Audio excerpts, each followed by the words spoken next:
Assalamualaikum warahmatullahi wabarakatuh. Perkenalkan, nama saya Kansa Nurhaliza. Di sini saya akan menjelaskan tentang halal farmasi. Guna untuk mengerjakan UCP 3 Ekonomi Industri Halal.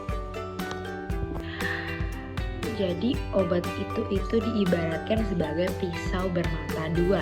Di satu sisi obat itu bisa menyembuhkan, dan di sisi lain obat itu bisa juga membahayakan. Tujuan dari pengobatan ini sendiri adalah untuk kesembuhan. Salah satu perantara yang menjadi penyebab kesembuhan itu sendiri itu adalah obat. Jadi penggunaan obat itu harus mempertimbangkan aspek halal thayyiban untuk menghindari efek lain yang merugikan. Salah satunya itu efek yang bisa ditimbulkan dari obat-obatan itu adalah alkohol atau mabuk. Jadi langsung aja kita masuk ke materinya. Jadi kehalalan bahan pada obat kerap jadi perdebatan nih di tengah masyarakat. Guru Besar Sekolah Farmasi Institut Teknologi Bandung dan Ketua Umum Pusat Studi Halal Salman ITB yang bernama Profesor Dr. Slamet Ibrahim Surantatmaja menjelaskan gambaran strategi penjaminan halal untuk produk farmasi seperti obat. Slamet ini mengatakan obat atau produk farmasi ini masuk ke dalam produk yang wajib bersertifikat halal sesuai dengan Undang-Undang Nomor 33 Tahun 2014 tentang Jaminan Produk Halal. Ia mengatakan bahwa untuk mendapatkan sertifikat halal, maka produk harus halal dan wajib dirancang dan diproduksi dengan menggunakan bahan-bahan dan produksi yang sesuai dengan syariat Islam. Lalu seperti apa sih strategi penjaminan halal pada obat itu sendiri? Yang pertama itu ada hukum asal bahan. Slamet mengatakan bahwa konsep halal dalam syariat Islam itu terbagi atas aspek materi dan aspek amal perbuatan. Ia merinci bahwa aspek materi itu mencakup benda, bahan, dan produk. Nah, bahan baku yang biasanya digunain pada bidang farmasi ini tuh adalah bahan aktif farmasi yang berupa reaksi kimia dan menjadi pemberi efek pada konsumen. Selain itu, pada bidang farmasi juga terdapat bahan tambahan yaitu eksipien farmaseutik, enzim dan katalis juga berperan sebagai penolong. Nah, eksipien ini merupakan bahan yang tidak aktif yang dibuat bersamaan dengan bahan aktif dari suatu obat-obatan yang bertujuan untuk meningkatkan volume atau bulking up bahan aktif tersebut. Yang kedua itu ada standarisasi halal, di mana penjaminan halal pada produk, terutama produk farmasi ini, membutuhkan standarisasi. Standarisasi ini merupakan proses merumuskan, menetapkan, menerapkan, dan merevisi standar yang dilakukan secara tertib melalui konsensus atau kerjasama dengan semua pihak yang berkepentingan. Dan standar halal itu sendiri itu terdiri dari persyaratan halal, pedoman produksi halal, kriteria halal, dan metode pengujian halal. Dan persyaratan halal ini dapat ditentukan dari persyaratan syariat Islam, fatwa ulama, serta peraturan perundang-undangan jaminan produk halal serta yang terkait. Dan sementara itu kriteria halal itu merupakan patokan kualitatif berisi ketentuan halal yang harus dipertimbangkan untuk mengambil keputusan sesuai dengan syariat Islam. Lalu yang ketiga itu ada aspek legal pada obat. Khusus produk farmasi ini ada aspek legal obat yang harus dipenuhi. Pertama itu ada kesediaan farmasi dan alat kesehatan itu harus aman, berhasiat dan bermutu sesuai pasal 98 Undang-Undang Nomor 36 Tahun 2009. Dan kesediaan farmasi berupa obat dan bahan baku obat juga harus memenuhi syarat Farmakope Indonesia atau buku standar sesuai dengan pasal 105 Undang-Undang Nomor 36 Tahun 2009. Dan yang terakhir itu ada konsep halal by design. Konsep halal by design ini hadir untuk menyukseskan strategi penjaminan halal pada produk farmasi seperti obat, di mana konsep halal by design ini pertama kali diciptakan dengan mengadopsi konsep quality by design yang diperkenalkan oleh Dr. Joseph, lalu dikombinasiin dengan manajemen resiko mutu. Halal by design ini merupakan suatu pendekatan sistematik dan ilmiah dalam merancang pengembangan suatu produk halal. Diawali dengan perencanaan, pemilihan bahan, proses produksi, hingga penjaminan produk halal yang berbasis manajemen halal sesuai dengan syariat Islam. Selanjutnya, apa sih produk halal?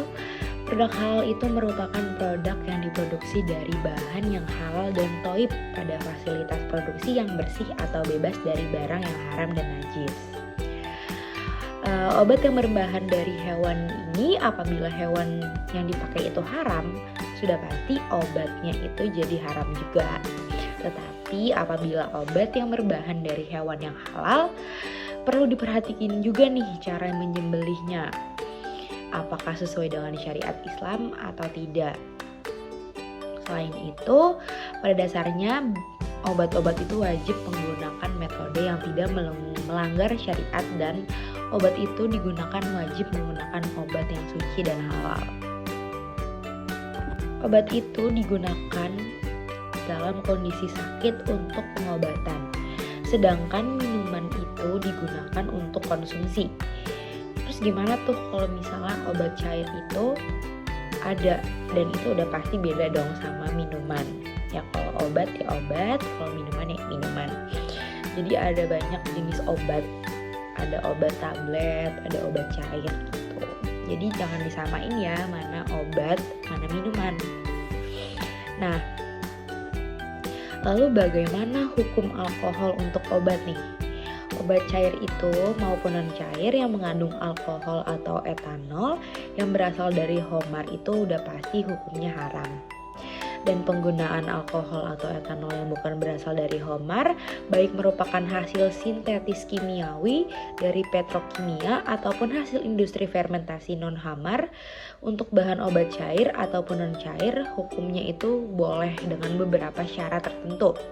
Yang itu yang pertama itu gak boleh bahaya bagi kesehatan, terus tidak adanya penyalahgunaan, aman dan sesuai dosis, dan tidak boleh digunakan secara sengaja agar kita itu mabuk.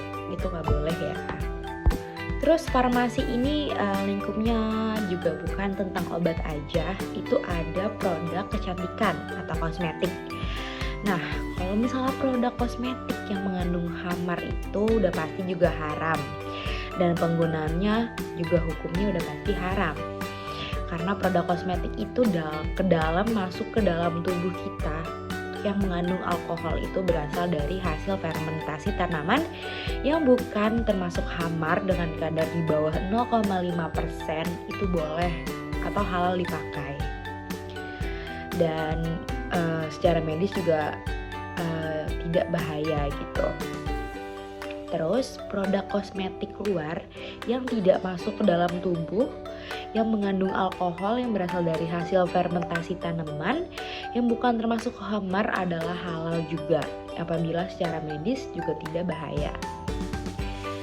Selain itu, bahan farmasetik lain yang menjadi bahan tambahan yang bukan obat senyawa kimia bioaktif bersama obat dibuat menjadi produk farmasi. Bahan yang kritis dapat digunakan diantaranya kapsul atau gelatin, magnesium stearat atau sumber lemak, dan tablet salut. Oke, selanjutnya apa sih obat halal? Obat halal itu berarti obat yang berasal dari bahan yang halal, yaitu bisa bersumber dari tumbuhan, hewan, atau zat organik maupun non-organik yang mulai proses persiapannya, produksinya sampai ekstraksi obatnya sesuai dengan aturan dalam Islam. Terus juga banyak yang nanya nih, mengapa sih ada beberapa obat yang gak ada label halalnya? Hal itu dikarenakan karena banyaknya bahan baku obat-obatan yang Indonesia Indonesia sendiri tuh masih impor gitu, sehingga kesulitan diperiksa kehalalannya. Selain itu juga Majelis Ulama Indonesia itu tidak mewajibkan semua produk itu memiliki sertifikat halal. Jadi karena kan kebanyakan obat-obat kita itu yang bagus itu tuh impor ya, dari luar negeri. Jadi kan MUI negara kita sendiri tuh susah buat ngecek kehalalan obat itu, karena kan nggak mungkin dong kita ke pabriknya karena jauh gitu. Jadi kalau misalnya udah dilihat dari komposisinya itu bahan-bahannya oke dan aman bagi tubuh, MUI juga mengizinkan obat itu beredar gitu. Selain itu juga MUI itu kan nggak mewajibkan semua produk itu memiliki sertifikat halal, asal dia udah aman dan tidak ada kandungan-kandungan yang haramnya, sudah dipastikan sama MUI itu boleh beredar. Oke, sekian pemaparan dari saya. Kurang lebihnya mohon maaf. Semoga bermanfaat untuk teman-teman semua. Terima kasih. Wassalamualaikum warahmatullahi wabarakatuh.